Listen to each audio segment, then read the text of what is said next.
Sir ওরা তো ভালো ছেলে, খারাপ বেকার সকলখোর এগুলো তো আমরাই। আমার নামটা 1 নম্বরে দেন। আমি পারি না আর পারি না। দাঁড়ান দাঁড়ান দাঁড়ান, স্যার স্যার এখানে স্যার।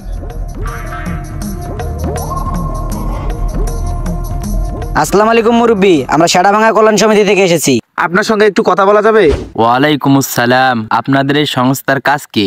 দাঁড়াই কথা না বলি, এখানে বসেন। আরে বসো বসো। আছি, সমস্যা নাই। আসলে সংস্থার কাজ কি একটু যদি খুলি বলতেন। স্যার আপনি বলেন। কাজের কথা পরে বলি, আগে আপনি বলেন তো আপনাদের এলাকায় এরকম ছেলেপেলে আছে? যেমন কিরকম ছেলে পেলে? এই ধরেন বেকার, সিগারেট খায়, ময়মুরব্বীদের সম্মান দেয় না, মনে করেন জঘন্য।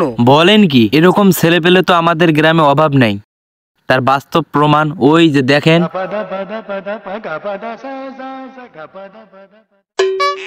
কাইন্ডলি ওদের নামগুলো যদি একটু বলতেন। কেন, তাদের নাম লিস্ট করে কি হবে? তাহলে কাজের কথায় আসি। এরকম ছেলেপেলেদের জন্য আমাদের সংস্থা থেকে প্রতি মাসে 10,000 টাকা করে ভাতা প্রদান করা হবে, যাতে করে সেই সব ছেলেপেলে এই টাকাগুলোকে কাজে লাগিয়ে ভালো পথে ফিরে আসতে পারে, তাদের স্বাভাবিক জীবন পরিচালনা করতে পারে। এটা কোনো কথা? 10,000 টাকা করে দিবে? আচ্ছা তাহলে ওদের নামগুলো বলেন। আরে আপনাদের সংস্থা থেকে টাকা দেবে এটা আগে বলবেন না? স্যার ওরা তো ভালো ছেলে, খারাপ বেকার সকলখোর এগুলো তো আমরাই। আমার নামটা 1 নম্বরে দেন। শুধু আমি না, আমার বাসার লোকেরও এমন। তাদেরও কি ভাতার ব্যবস্থাটা করা যাবে? আমি পারি না আর পারি না, আমি কেন মরি না। আসসালামু আলাইকুম স্যার, এখানে কি কোনো বিষয় নিয়ে কথা হচ্ছে? হে তোমরা যাও এখান থেকে, স্যারের সাথে আমি কথা বলতেছি না। স্যার তারপরে যদি আমাদেরকে বলতেন ঘটনাটা আমরাও বুঝতাম। আসলে ঘটনাটা হচ্ছে, আমাদের সংস্থা থেকে এলাকার বখাটে ছেলেপেলেদের জন্য একটা ভাতার ব্যবস্থা করা হয়েছে, তারই নাম লিস্ট করতেছি। আচ্ছা ওই লিস্টে কাদের কাদের নাম লিখলেন? হে তোদেরকে এত কথা বলছি না এখান থেকে যা। আরে চাচা শুনুক না, সমস্যাটা কি? না না, আরে স্যার একটু বলেন না, আমরা একটু শুনি। আচ্ছা বলি তাহলে। এই চাচার নাম আছে, আর ওই মুরব্বী চাচাদেরও নাম আছে। তাহলে আমরা কি দোষ করলাম?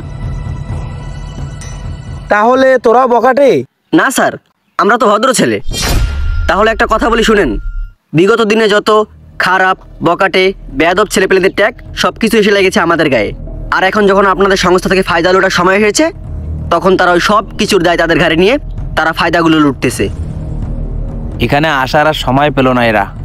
বুঝিস নাই, লাভে লোহা উবায় আর বিনা লাভে তুলা উবায় না। চল। বুঝলেন স্যার, আসলে কে ভালো আর কে চকলখোর এটা তো আমরাই প্রমাণ পেলাম। আসলে ভাতাটা মুরব্বীরাই পায়। একদম ঠিকই বলিছো। তামসা বুঝলাম না এক রতি আমার ঘরে।